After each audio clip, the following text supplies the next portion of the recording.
사랑하는 형제자매 여러분, 사랑하는 동료 주교님들과 동료 사제들, 사랑하는 형제자매 여러분, 사랑하는 젊은 친구 여러분.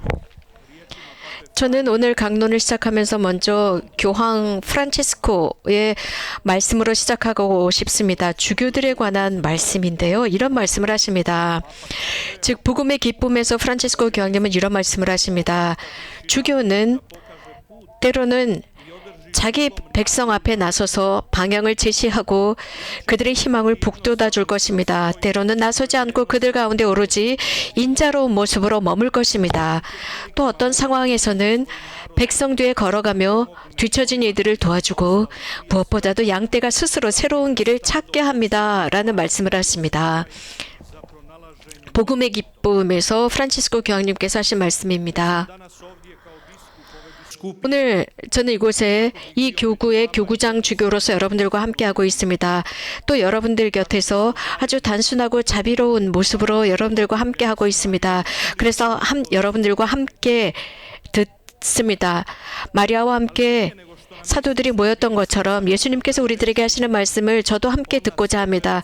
하지만 예수님께서는 당신 마음에 있었던 그것을 말씀하시면서 우리들에게 질문하고 계십니다.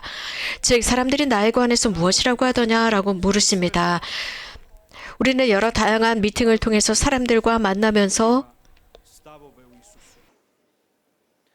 이런 예수님의 위치에 관해서 듣고 알아왔습니다. 하지만 현대에도 이런 예수님 앞에서 무관심하지는 않습니다. 그분의 가르침에 대해서 무관심하지 않습니다. 즉 그분은 성령을 통해서 지금도 우리들 가운데 살아계신다라고 합니다. 이 가운데 우리 가운데 살아계신다라고 합니다. 그렇다면 사람들은 예수님에 관해서 뭐라고 합니까? 우리는 예수님의 제자들로서 거기에 대한 답은 아주 쉽게 할 수 있습니다. 어떤 사람들은 기쁘게 예수님에 관해서 대답할 것이고 어떤 사람들은 거부할 수 있습니다. 또 어떤 사람들은 예수님 안에서 자신들의 삶을 찾을 수 있고 그분을 위해서 모든 것을 다 내놓을 수 있고 그래서 자신의 삶의 근본 존재까지도 바꿀 수 있는 사람들이 있고 어떤 사람들은 비웃기도 하고 또 어떤 사람들은 비웃고 놀리기도 합니다. 즉 예수 그리스도를 믿는 사람들이나 교회를 비웃습니다. 비웃는 것뿐만 아니라 조롱하고 박해하고 죽이고 아주 공개적으로 비난과 비판을 일삼습니다. 내 형제자매, 내 친구, 내 친척들 모두들, 모든 젊은이들, 신앙 속에서 함께 참여한 사람들, 형제자매들이 있는가 하면 또 나의 형제자매들, 그들은 바울 성인께서 필리핀들에게 말씀하신 것처럼 삽니다. 즉 그리스도의 십자가들의 원수들로서 삽니다. 그래서 자기의 배를 하느님으로 자기네 수치를 영광으로 삼으며 이 세상 것만 생각하면서 사는 그런 나의 형제자매들, 이웃들이 있습니다. 이것이 바로 우리가 살고 있는 현실입니다. 그렇다면 우리는 그리스도인으로서 이러한 시대 속에서 이러한 사이클 속에서 어떻게 살아야 할까요? 이런 질문에 대한 답을 하기 위해서는 먼저 어떤 철학자, 그는 무신론자였지만 카톨릭으로 개종한 한 철학자의 말씀을 드리고자 합니다. 하느님을 향한 믿음이라고 하는 것은 가장 어려운 순간에 고통스러운 순간에 탄생하는 그 신앙은 축복이다라고 했습니다. 우리가 있는 그곳에 우리는 있어야 합니다. 즉 창조주께서 우리가 원하신 그 장소에 있어야 합니다. 우리는 거기에 남아 있어야 합니다. 그래서 거기에서 안전하게 있어야 합니다. 우리가 할 수 있는 그것을 하면서 있어야 합니다. 그래서 미래 지나치게 의지하거나 과거에 질질 끌려다니지 않고 모든 것 속에서 하나님의 현존을 느끼고 그리고 우리가 살고 있는 이 순간 속에서 영원함을 찾는 것입니다. 그래서 모든 것이 암흑일지라도 그 속에서 이미 천상의 사랑을 찾고 살아가는 것이다 라는 말을 했습니다. 자, 오늘 예수님께서 우리들에게 두 번째로 하시는 질문은 너희는 내가 누구라고 생각하느냐 라고 물으셨습니다. 예수님 동시대의 사람들은 이처럼 우리도 예수님에 관한 커리커처가 있습니다. 예수님에 대한 생각이나 우리가 상상하는 이미지가 있습니다. 우리도 설교가나 강론하시는 분들이나 혹은 교리교사나 친구들을 통해서 예수님에 관한 이런 캐리커처가 있습니다.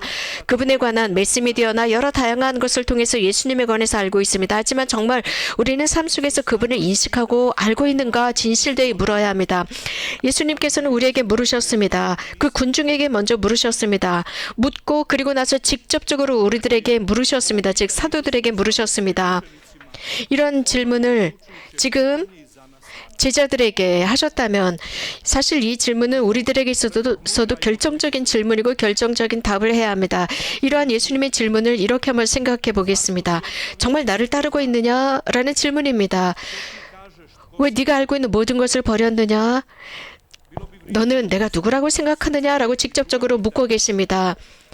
이런 주님의 이런 질문 외에 또 다른 질문이 등장합니다. 오늘 왜 이 미사에 참여했느냐? 왜 여기에 왔느냐? 왜 너희 나라에 그 성당에 있지 않고 왜 여기에 왔느냐? 본당에 너희 친구들 젊은이들과 함께 하지 않고 왜 여기에 왔느냐? 왜 이 갈릴레아 사람을 따르기로 했느냐? 왜 그분의 길을, 왜 나의 길을, 갈릴레아 사람의 길을 따르기로 했느냐? 여기에 대한 답은 단순합니다. 저는 무엇인가를 찾고 있습니다. 우리는 찾고 있습니다. 맞습니다. 우리는 찾고 있습니다. 사람은 항상 찾습니다. 무엇인가 좋은 조건, 삶의 좋은 조건, 안락한 삶, 좋은 직장, 혹은 좋은 아내, 좋은 남편, 좋은 친구, 좋은 남녀, 친구를 찾습니다. 사람은 항상 찾습니다. 또 자신의 삶의 의미를 찾습니다. 답을 찾습니다. 자신이 갖고 있는 존재론적인 자신의 그 존재에 대한 의구심에 대한 답을 찾습니다. 왜 죽어야 하느냐, 왜 살아야 하느냐, 자기 존재에 관한 의구심을 가지고 살아갑니다. 그러나 우리가 정말 예수님을 찾을 때야만 그 진짜 답을 찾을 수 있습니다.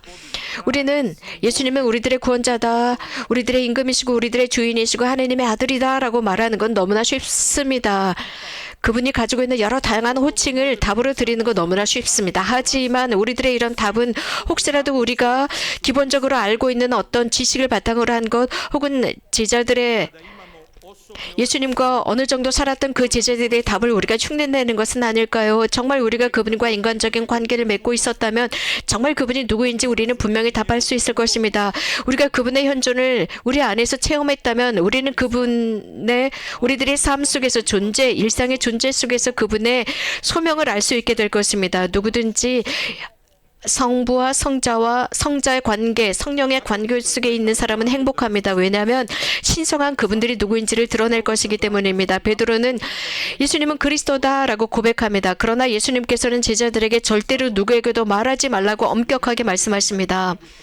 이렇게 말씀하셨던 이유는 동시대의 사람들은 메시아의 오심, 그리스도의 오심을 잘못 이해하고 있었기 때문입니다. 그래서 나자렛의 누군가가 그리스도라는 것, 그들은 절대 받아들이지 않을 것이기 때문입니다. 아직 그분의 시간이 도래하지 않았기 때문입니다. 그분의 정체성을 아직 계시할 때가 아니었기 때문입니다. 복음에서 예수님께서는 그 베드로의 대답을 칭찬하셨습니다. 예수님께서 그리스도 하느님의 아들, 살아계신 하느님의 아들이라고 고백했을 때 베드로를 행복한 사람이라고 하셨습니다. 그런데 얼마 지나지 않아서 예수님은 그 베드로를 엄격하게 야단칩니다. 심지어는 사탄이라고 하면서 호통을 치십니다. 왜냐하면 베드로는 그분의 길에 방해가 되었기 때문입니다. 형제자매 여러분, 우리도 마찬가지입니다. 우리도 여기에서 아주 중요한 교훈을 배워야 합니다. 예수님의 행동 속에서 정말 배울 게 있습니다. 예수님을 향한 깊은 신앙, 우리들의 구원자를 정말 우리들의 메시아로 우리가 고백할 수 있을까요? 혹은 그분의 사명을 완전히 실현하는데 혹시 우리가 방해가 되는 것은 아닐까요? 우리들의 악의와 우리들의 나쁜 것들을 통해서 하느님의 나라가 도래하는 것을 늦추는 것은 아닐까요? 예수 그리스도를 우리들의 구원자, 우리들의 주인이라고 우리들의 입술로 고백하면서도 우리들 안에는 분노와 욕심과 나쁜 생각과 나쁜 의도를 가지고 있다면 우리가 정말 새로운 사탄들이 아닐까요? 마지막으로 여러분들께 말씀드리고 싶은 게 있는데 두 가지입니다. 첫 번째는 여러분들 지금 여기에서는 페스티벌 미팅을 하고 있습니다. 이제 며칠 있으면 예수님의 변모 축일이 다가옵니다. 이 변모 축일 전에 이 페스티벌이 진행되고 있는데 예수님께서는 변모 축일에 베드로와 야고보와 요한을 데리고 가셨습니다. 그래서 그분의 현실을 보여주셨고 사도들의 미래를 보여주셨습니다. 여러분들이 집으로, 가정으로, 학교로, 직장으로 여러분들의 나라로 돌아가셨을 때 보여주십시오. 여러분들이 예수님과 만났었던 순간, 그래서 여러분들도 변모되었다는 것을 보여주시기 바랍니다. 그래서 매번의 미사 성제에 참여할 때마다 그분을 만날 때마다 여러분들이 변화된다는 것을 보여주십시오. 두 번째로 제가 강론 초기에 말씀을 드린 것처럼, 즉 미사를 시작하면서 말씀드린 것처럼 오늘은 성녀와 마리아 비안네 축일입니다. 성녀와 마리아 비안네는 본당 사제들의 소성인입니다. 오늘 미사 중에 모든 사제들을 봉헌합시다. 여러분들의 삶의 여정 속에서 도와주신 모든 사제들, 여러분들을 동반하는 모든 사제들을 위해서 기도합시다. 그래서 사제들이 거룩한 목자들이 되도록 기도합시다. 그들에게 놀라운 것을 요구하거나 기대하지 마십시오. 사제들에게 지나치게 많은 것을 요구하지 마십시오. 그냥 겸손한 신앙으로 그분들이 작은 겨자씨라는 것, 그들의 용감하게 여러분들의 삶 속에서 신앙을 증언하는 사람들이 되게 해달라 기도합시다. 그래서 교회와 그리스도께 속한 사람들로 살아가게 해달라 기도합시다. 물론 내적으로 여러 가지 문제가 있고 어려움이 있고 또 역풍이 불 수 있습니다. 그래서 그들을 흔들어 놓을 수 있습니다. 그러나 주님께서는 우리들과 함께 하시고 이 세상 끝날까지 함께 하시며 사제들을 도와줄 것이기 때문입니다. 아멘.